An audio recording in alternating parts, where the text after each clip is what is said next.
Hi, everyone. Welcome to Dishing Drama with Dana Wilkey Uncensored. We have officially moved to Patreon. Here's a sneak peek of Dishing Drama with Dana Wilkey.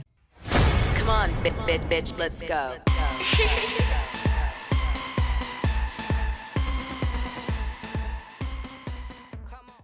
Oh, wow. Today is going to be a doozy. We're going to do a few topics. I want to talk a little bit about Grand Cayman Secrets in Paradise, which has Armie Hammer's wife in it, because the tea did spilleth on the show regarding Elizabeth Chambers and Armie Hammer, and I tie it back to some of the things from his origin story, which you guys may or may not be aware of, and then I link it to the Seagrams family. I mean, talk about a colorful family. We have allegations that one of the family members paid JC to destroy a musician's career who inspired Rihanna. We've got a kidnapping where the victim becomes the villain, all in like the same scandal, and then the victim again. We also have two of the heiresses of the Seagram's fortune funding $100 million towards the Nexium cult, and two of the women in the family in the upper echelons of all this. And one Seagram heiress ends up indicted for sex trafficking. Like, really? Now, before we get started, I want you guys to know I'm not going to go too deep into Nexium because I want to cover that in its own dedicated confessional video. But I will be touching upon, obviously, from the Seagram's perspective, their involvement. If you wonder where some of the Illuminati concepts come from in our society, this is a really good example of that, right? Where, an elite or elitists that are these rich people that are beyond wealthy are involved in corruption at the highest level. And I mean that because these women were found targeting their enemies, paying people off in positions of power, very similar to L. Ron Hubbard and what he did in Scientology, in the later years of his involvement with all of that. They used to do the same thing where they would have a target list of how to infiltrate celebrities, politicians, judges, etc. And they would do it in multiple different ways, from having dirt on them to paying them off to threatening them, whatever worked, even getting people in the religion to take positions in companies that were beneficial to the cult. And it would appear that Nexium functioned very similar to Scientology,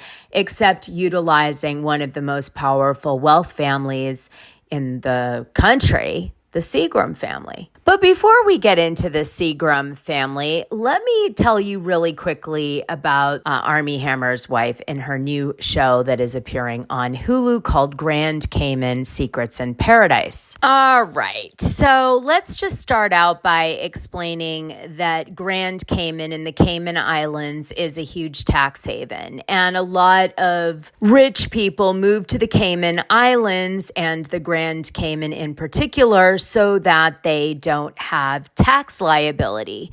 Now, if you're a U.S. citizen and you live there, you still pay taxes because the U.S. doesn't care where you live and what citizenships you have. If you're a U.S. citizen, you pay tax no matter what. But some wealthy people relinquish their U.S. citizen status and become a resident of the Cayman Islands and a citizen of the Cayman Islands so they don't have to pay taxes in the U.S. It also can take a little bit longer if you're having legal troubles for the feds to get to you if you're in a scandalous position. They will still get you because there's a bilateral extradition treaty between the Cayman Islands and the U.S. However, some people need that extra time. No, I don't need to tell you that Julian Hammer, who was the head of Occidental Petroleum, was scandalous and extremely rich and powerful and did some pretty amazing corrupt things in his time, but he didn't get any criminal charges or anything. He just pushed the limits. And if you watched House of Hammer, you could see that he pushed those limits pretty far. And probably if he didn't have the money and the connections that he had, he probably would have gotten into more problems than just 3 misdemeanor charges in the Nixon fund case. Okay, because he allegedly had given $54,000 in contributions, and he concealed these contributions, which today would be like defo, felony, goodbye, see you later, Armand. Again, it was a long time ago. The U.S. at this time didn't have the level of laws, regulations, and punishments that they have now. I feel like I should call that out to you. Now he wouldn't fare so well. Now he has a son, Michael Hammer, and Michael Hammer is Armie Hammer's dad. The reason I'm telling you this, of course, is so you understand how Armie ends up in the Cayman Islands. Michael Hammer is a scandalous man. He drinks, he does drugs, he likes to party. He is surprisingly married for a really, really long time. But from what Casey Hanley explains, Michael is off his rocker, a narcissist, allegedly, wields a gun and threatens to kill her when he's in a mood, really off his rocker shit. And they lived in a mansion that looked like Wayne Manor. It wasn't Wayne Manor, but it looked like it in Beverly Hills. Well, he's married to a woman named Drew Ann Mobley and has 2 kids, Victor and Armie Hammer with Drew. And they're surprisingly married for many, many years. In fact, 1985 to 2012, they're together. Now, I think that's partially because she was afraid of him, afraid to leave him. But I can't comment further than that, but that's my gut. He then meets another girl named Misty Millward in 2017 and marries her. And then he dies of cancer in 2022, I want to say. And she inherits $2 million in accounts. Now, Victor, Armie Hammer's brother, freaks out and tries to sue her for the accounts. And they're still, I think, in litigation over this. Now, Michael had done a similar thing to his siblings where the father, Julian, allegedly left all of the children money to some degree or another. And Michael swooped in and essentially took all the assets of Julian Hammer. So this is kind of a thing the family is educated about doing. So immediately after Julian Hammer dies in 1990, Michael jumps in, gains control of the fortune, takes the $180 million from family, friends, co-workers, mistresses. Julian had all that, and they were all fighting for a piece. He swoops in and grabs it in a supposed underhanded way. He then goes about taking his dad's most valuable things that he desired in terms of his legacy and smashing them to the ground by doing things like not paying the last $1 million pledge required to have his father's name put on the Hall of Arms and Armor at the Metropolitan Museum of Art, which meant a lot to Julian because he was a huge patron of the arts. So just horrific stuff. Michael also gets a DUI and he decides to move to the Caymans because he sees the film The Firm starring Tom Cruise. And he's like, wait a minute, what's the Cayman Islands? And how is it a tax haven? And sure enough, he finds out that if you relinquish your citizenship in the U.S., you can actually go and live in this paradise and not pay taxes, which at this level of money, was very enticing to him. And he was obviously conserving money and changing the way money was being allocated. He didn't like the way Julian spent money, obviously.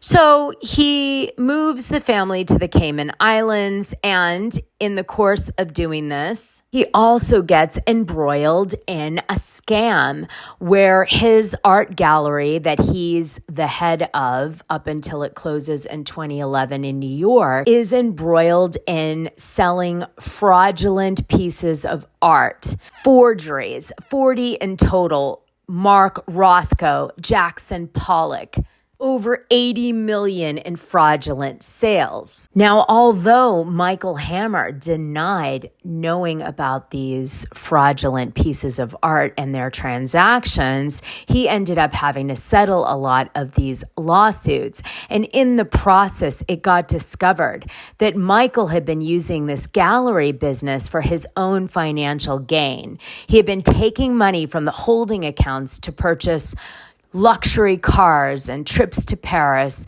and more than $1 million in different things that he shouldn't have done from the business. May explain why he was perfectly happy existing in the Cayman Islands on and off during this period of time up until his death. So we're talking 1990 all the way till 2023. Now, back on the Cayman Islands, it was famous that Michael had this throne in his house, which was a sex throne. And he was famous for it because he was into weird kinks.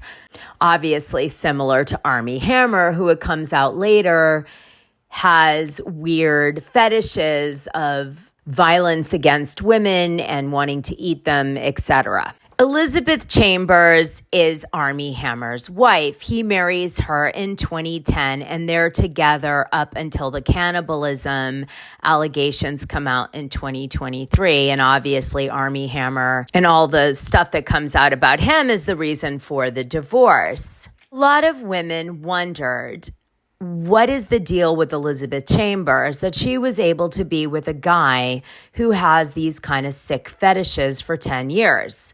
I mean, there's only really two things to consider. One is that he hid it from her and had a secret double life where he was doing all these awful things. And the other is that she was in on it in the sense that she was also into these weird kinks and maybe herself is a little off. You know what I mean, Jelly Bean? Well, we get a little sense of that on the show, which is why I kind of did this recap for you guys. So Elizabeth moves to the Cayman Islands because Armie Hammer wants her to go with him, and they move in 2020. And of course, Michael Hammer is also spending most of his time now in the Caymans. He was in the last few years in Santa Barbara and Montecito a lot. In fact, that's where he meets his wife, his second wife, Misty. She's the spa masseuse at the Four Seasons Biltmore in Santa Barbara. Yes, love that hotel. And so he meets her there because he's got back issues and she gives him a massage all the time. And I guess that massage probably developed into a happy ending at the end of it all because Misty ends up dating Michael Hammer and marrying him. And in addition to that, she gets a big fat life. If I recall, she has this really elaborate proposal story where Michael buys her like a red, white, and blue custom Birkin bag and a Bentley and gives it to her and proposes to her at the hotel with fireworks and all this stuff. And that's how Misty ends up marrying Michael. And then they end up spending the last few years of his life mainly in the Caymans. But this is the kind of love bombing that obviously these men can do. Right. So Elizabeth and Armie join Misty and Michael in the Caymans, and they're, I think, trying to duck some scandal, if I was to say what I really think. And it doesn't work out. They can't outrun the scandals. So it breaks, and Elizabeth is really given no choice but to divorce Armie Hammer at that point with the two kids because of the horrific nature of the allegations that have come out, plus the multiple lawsuits that now Armie Hammer's facing, which are going to wipe him out financially. Well, this is where we pick up with Elizabeth in the Cayman Islands and in this new show that just came out on Hulu. We start the show with her explaining that there's such a thing as the Cayman curse. And essentially what it means is that if you live in the Caymans with your husband or boyfriend, then over time, you're going to end up in a breakup. There's also something called the Cayman kind, which we learn is a thing where people are really kind and happy there too, to counter the Cayman curse, I guess. She goes on to explain that the divorce is almost final, but not final yet, and things are really hard for her. And it was a horrific experience going through, which she did publicly with Armie Hammer. Says nothing about any of the details surrounding the allegations, and in the press that they pull up to show that they don't go too hard, right? It's very fluffy. She explains that she's had 2 successful businesses in other cities, and this business franchise is called the Bird Bakery. And so she wants to open one up in Grand Cayman. And so she has this wealthy guy named Frank that's her friend that lives on the ocean there, and he's opening a place called Mykonos, and he offers her a section of his restaurant for Bird Bakery. It's at this time that we meet Victoria's Secret angel, Selita Ebanks. I've been on many runways, but to be a part of the Victoria's Secret fashion show for me was more than just a job. It was the highlight. My life changed drastically, like overnight. All of a sudden, people know your name. You find out friends that you thought were friends were not necessarily friends. And a lot of other models didn't think that I was deserving of this contract. So I had to basically fight my way into their circle. There were 1 or 2 times where things could have been inappropriate, but never to the point where I felt like I was being disrespected. But I'm well aware of what was happening. I've heard horror stories from other young ladies, and I had hoped that everything done in the dark will come to light. Oh, the irony of a Victoria's Secret model who said this in an interview, being on a show as a co-star with Elizabeth Chambers, Armie Hammer's ex. Wow. Oh, jeez. You never know where life's going to take you. Now, Selita's brought into the show because she's from the Caymans, and she's never really spent much time there. She's lived mainly in New York as a supermodel and gone back and forth between the Cayman Islands and New York, but she's another very famous person that they have on the show because, of course, she was a very famous Victoria's Secret model. Now, she has gone out with people like Ye, Terrence J, and she was engaged to Nick Cannon, but she says, I'm not going to talk about any of that on the show. Disappointed, but maybe we'll get it out of her later. Well, we now know that Selita is going to be spending most of her time on the island, and she wants to make friends because she doesn't have any. So she asks some guy friends that right now are playing a minor role in the show, but they're certainly driving the narrative. And they're going to introduce her to a bunch of people, and we're going to see Selita and Elizabeth interact since they, I guess, know of each other or know each other a little bit. More on that later. So that's that. Then we move on and we go to Frank's mansion on the water, and he's invited Mykonos's assistant, Cass, who's going to do the marketing for his restaurant, although he has very little experience, we find out from Elizabeth Chambers. Well, it's at this particular outing that I start to get a feel for how she ends up with Armie Hammer, because you can tell that Elizabeth doesn't like Cass, and there's absolutely no reason really for her not to like Cass, we think. But then all of a sudden, Elizabeth Chambers throws out at the table to Cass that she knows Cass's boyfriend and that her friend slept with her boyfriend. And we get no indicator whether or not this happened during Cass and her boyfriend's current relationship or at a time when they're not together. But the feeling of awkwardness when she calls this out and the impulsivity of it really feels weird. And I say that because she then goes on to say, you know, I have no filter. And neither does Armie Hammer, by the way. So it's possible this is where they connected and bonded. But it's weird. It is really weird how she says it. It's vicious and almost too direct and odd. It comes off that way. Then we jump to Cass, and Cass says to her back, well, listen, I know you were sleeping with my boyfriend, Simone's roommate. And so maybe that's how you heard that information. So she counters back with one of Elizabeth's secrets so that she can be embarrassed now on national television. So Cass knows how to play the game. And Elizabeth seems to blush a little and shut down a bit.